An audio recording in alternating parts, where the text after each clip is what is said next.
Welcome to Emotional Sobriety. We're going to be getting into the next AA Grapevine article on emotional sobriety, but briefly, I'd just like to check in with you all. How's our emotional sobriety this morning? First with Carol. Oh, let's see. Actually, I'm doing great. I always feel good when I visit with you guys. I've had some challenges recently, and emotional sobriety is helping me get through them. When you feel bad, you have to manage yourself, and I'm managing myself to stay out of doomsday thinking just because my body's hurting right now, and I'm doing okay with it. Not just because your body's hurting. So I don't My body's minimize the fact hurting. that your body's hurting.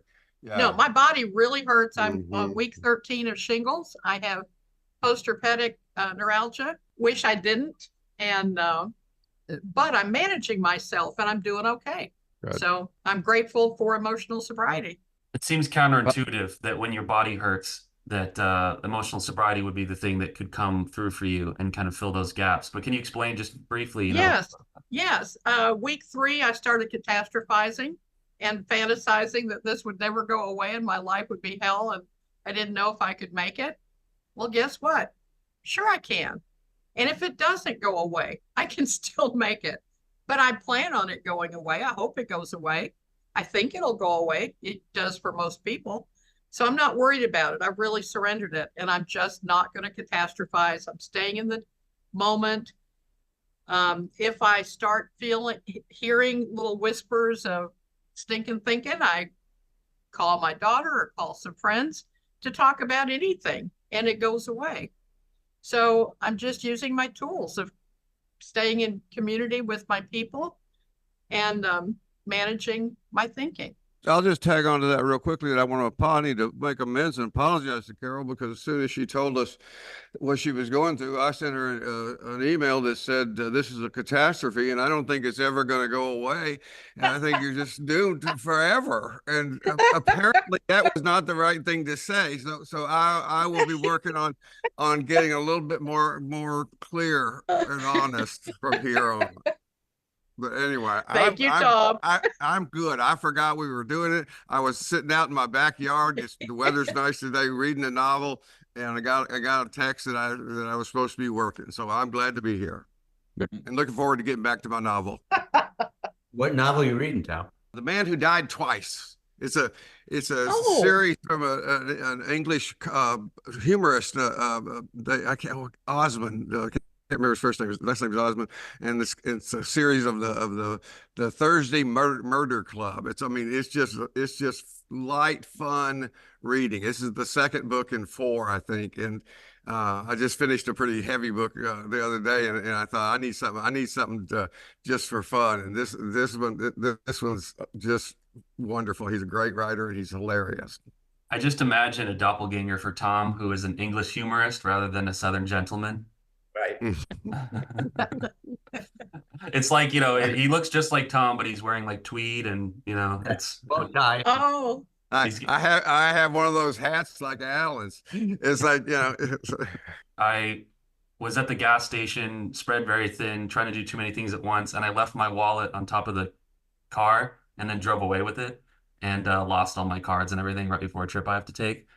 At the same time, trying to help, dealing with some people in the program and trying to help and feeling, I don't know, people that are suffering, I don't always know what to say or how to come through for them. And here I am in the meantime, sober 6 years and still getting loose like that and watching my wallet sail off into traffic, despite my best intentions. So that gets a little stressful sometimes. I'm trying my best, I think.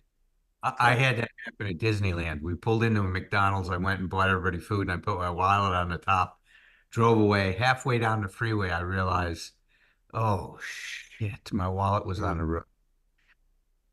I got a call from 2 people from Brazil that found my wallet and tracked me down on the internet. And I went back and met them, and they gave me my wallet back. there you go.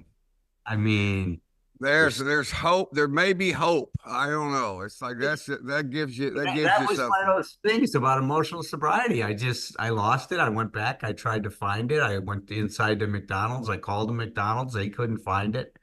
But, somebody came through and with me. I It love it. doesn't. Then I get back on the freeway. What happens? I get a flat tire. It was one of those days. This is going to test my emotional sobriety. Well, I'm in a similar place that you are, Carol. The difference, I think, is that I am probably looking at a lifetime of having to deal with this peripheral neuropathy I have. And it's funny, now that's most of the pain in my leg has subsided, because I think the fracture is really healing now. And I only have some pain in the evening, which goes away if I ice it well. Now my feet are keeping me awake. I have not been able to get to sleep until 3:30 in the morning. And then I'm only falling asleep because pretty much I pass out. I mean, but my feet, I have to get out of the bed. I have to walk around. I can't even lay down. I mean, it's so, I'm going to talk to the podiatrist, but from what I know about peripheral neuropathy, they don't have any real, I'm taking the gabapentin, which is what they recommend, but that's hardly touching it. I'm So, so sorry. I'm in the other side of this is back to where you got, is that, look, if I have to live with this the rest of my life, I'll figure out a way. Because that's acceptance, right? Acceptance is the prerequisite to change. And like you said, is that when I fight it and say, oh, I don't want this, then It doubles down. well, it does double down because then I lose the capacity to cope. Yeah. Right? It's at that point in time, it evaporates. So it's back to this even if consciousness that we talk about. Sometimes, like you said, it takes a minute to get there. It's not always readily available. Sometimes it is. Sometimes I can grab that concept and really use it to navigate whatever I'm going through. But other times I have to rediscover it almost. It's like it's on my desk somewhere. Where did I put it? Right? Well, it's back to the first step, isn't it, Alan? Truth is we're all recovering from something chronic. And so we actually we can also be each other's and our own role model for how to deal with it.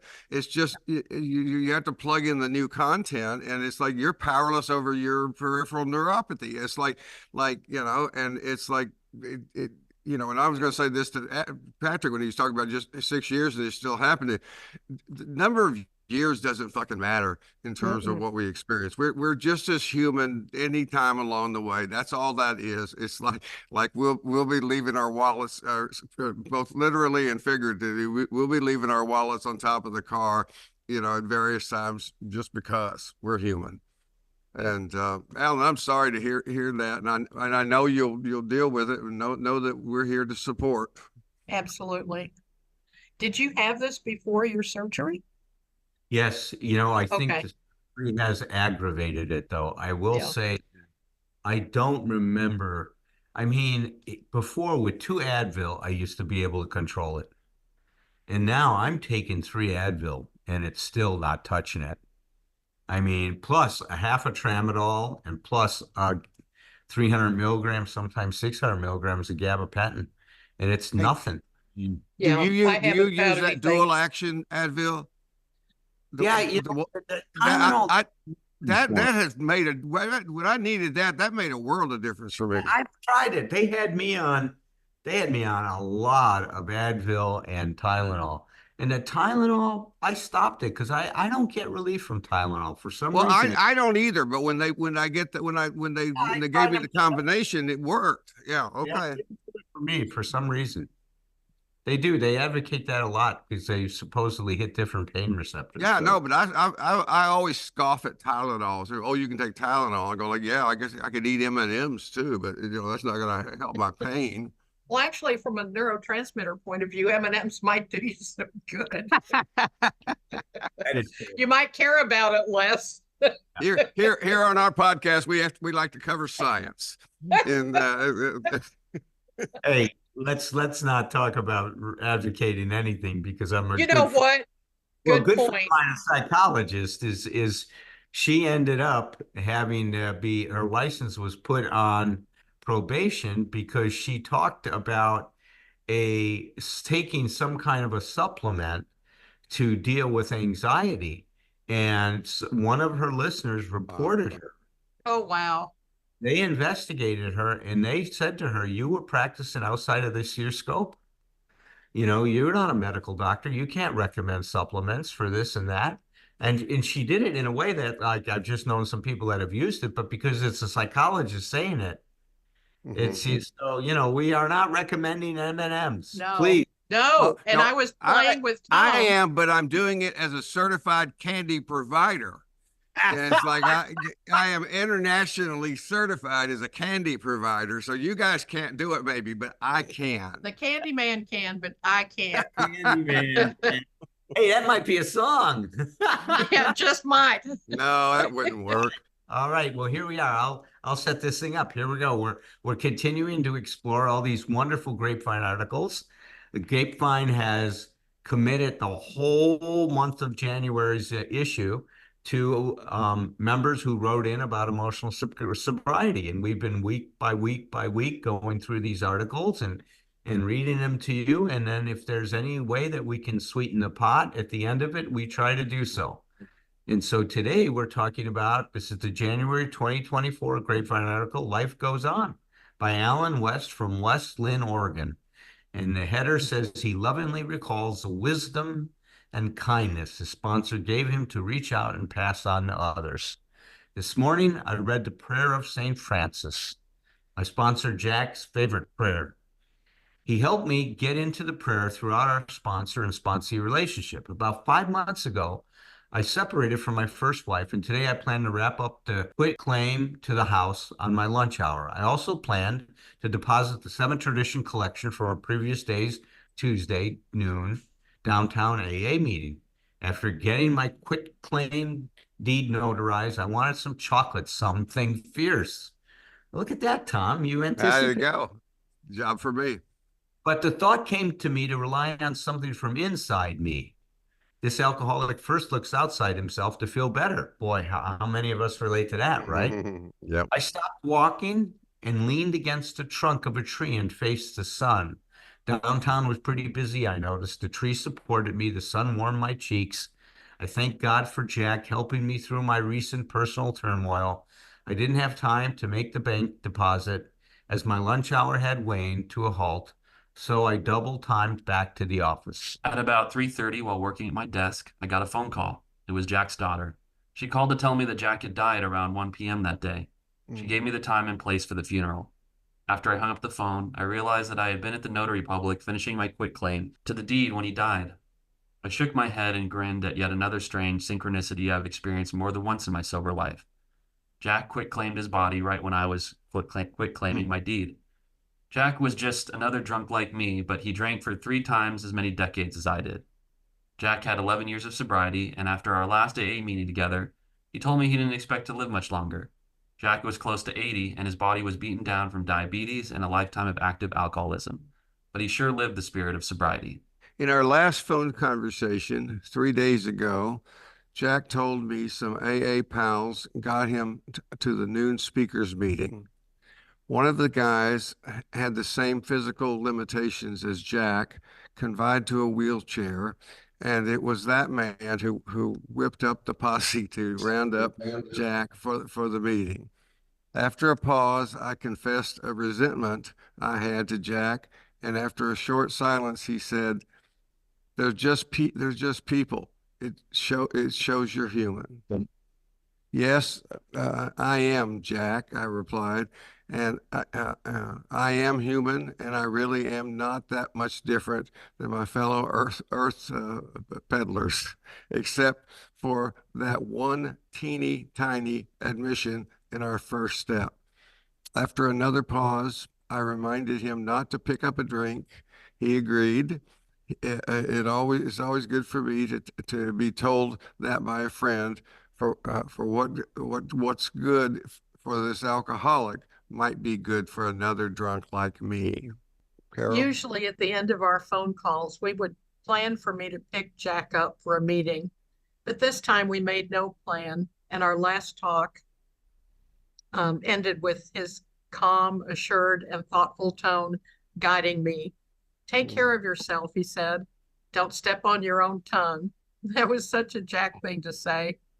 In the office after the call from Jack's daughter, my thoughts went to our meeting's seventh tradition, cash in my pocket. My thought went something like, well, Jack is dead now. I lost my sponsor. Maybe I can take a break and buy chocolate and coffee with this money. I'll pay it back. Wow, I'm treading on dangerous ground, I thought. I can go to jail for embezzlement. For sure, our AA group will take away my privilege to serve. I might even drink. None of those options were acceptable. The big book says that fear and tension makes for more drinking. I'm sober today only by living by our AA principles. My sponsor died today. He showed me by his actions that we can live useful, happy lives. We do not have to die drunk. In our last phone conversation, Jack told me that the speaker at the meeting his pals had taken him to was celebrating 40 years of sobriety. Jack then relayed a story to me about an AA member who, driving his car to a meeting to celebrate his 25th year, accidentally struck and killed a child. He sat there and wondered if he joined the meeting in God's realm on time or late. You get there when you get there, I said to myself. I stood up. I stuffed my hand into my pocket, bulging with cash from our AA meeting, and I squeezed my fingers around the cash. I let go. I closed my eyes, and in the silence, I gave thanks. Then my hand left my pocket and dialed the phone number of my new temporary sponsor. I left a message and got back to work. That was intense. Okay, that's my favorite one now. Every damn one of them is my favorite. Yeah. After we read these, this is so it's beautiful. What's been reiterated a number of times on the podcast is the most emotional sobriety is about freedom. You know, it's freedom, not necessarily happiness, though those Right. two tend to overlap with each other. Yeah, and the work is never done. This is something that we have to practice throughout our lives. I'm troubled by this, though. I'm in a different place, Tom, than you are with it. I don't know. I don't understand the point he's making here in this second to the last paragraph. When he's saying that his sponsor relayed a story to him about an AA member who was driving his car to a meeting to celebrate his 25th birthday, right? And then he accidentally struck and killed a child. I sat there and wondered if now who's he referring to? Is he referring to the guy that was driving? No, I got lost with that too. I just didn't work I to aside figured the he pronoun. meant I figured he meant his sponsor. That's what I thought, It but was awkwardly written there. see, that is a weird. I don't like that. I just think that, you know, I just don't understand what his point is. You get there when you get there. I said, well, what is he? I see. This is. I don't know. You guys had the same reaction to that piece? I didn't. Yeah. Yeah, I just let it go because I didn't understand where the pronoun reference didn't make sense to me. I figured the only one who had died there was the child, and I figured he wasn't looking for an AA meeting. So it's No. like It was weird. It's like there's no empathy about the child in the thing, and it's like my heart goes to that child and his family. And you know, yes, we make some terrible mistakes even when we're sober. I mean, and that this is maybe a point that I would elaborate from this is that look, you know, even though we're in recovery, it doesn't create an immunity to life and to making mistakes in life and have. Well, what we wouldn't do, Alan, is whether we're hopefully writing or speaking, we would, and I've probably done this at times. So just have some empathy. Is like, I wouldn't toss in a story like that right at the end of whatever it is I'm presenting. You know, Well, by the way, because it does take it in a different direction. It doesn't. No. I think the other thing that I was troubled by is that he fantasizes that if he borrowed $5 from the cash, that they're gonna embezzle him and he's gonna go to jail the rest of his life. I mean, come on. A tad catastrophizing, I would say. Oh my God. And I mean, I see a lot of non-emotional sobriety in this story. You know, it's, you know, to me, the issue becomes I don't know. This is my least favorite, Tom. I'm in a different All place. right. Well, all right. I see. What I did was I just ignored that. I didn't realize I was doing it, but I just basically used some of my old defense mechanisms, probably hard won through my family growing up. Is I just did the whole thing without that paragraph because that Yes. was, and I didn't know, I didn't think about that consciously. But when you say that, I go like, yeah, that paragraph confused me about why. I remember thinking as we were reading, I was thinking, well, where's this coming from? And yeah. So anyway, but no, when you look at it fully like that, there's nothing you're saying I'm disagreeing with, Alan. I get Yeah. the feeling he's saying his sponsor brought it up as an example that you can be sober and still have horrible things happen. And Oh, like man. him being sober and thinking about taking the money. I guess. We have to Maybe guess. it's just poor. To me, it takes a lot of that. I guess I'm not as creative as you are, Carol. No, that's a defense mechanism too. Are you kidding? I I sunshine my way through my early years. just so my emotional sobriety from this is that I can stay sober even after reading an article like this. Well, we'll see. It's like it's True. No, Time will tell. call me if you need help, man. but look at facing death in our recovery and losing someone as important to us as a sponsor or a family member. There you go. Yeah, I think that's the part I wish he would have elaborated more on in terms of how he coped with that. How do we deal with loss in recovery? And we're all going to suffer that. We're all going to suffer disappointment. And Yes. see, to me is the opportunity maybe that was missed here, is that he experienced a lot of disappointment. He's got a marriage that ends up, he's quit claiming the home to his house. He's got a sponsor that was on his last leg and died during this whole process of wrapping up his divorce. I mean, so, how does he continue to support himself through all of this loss and through losing someone as important, as his sponsor at this particular point in time? And look, this speaks to the importance of us having a lot of support in a lot of different areas. Yes. If we put all our eggs in one basket, guess what's happening? We're toast.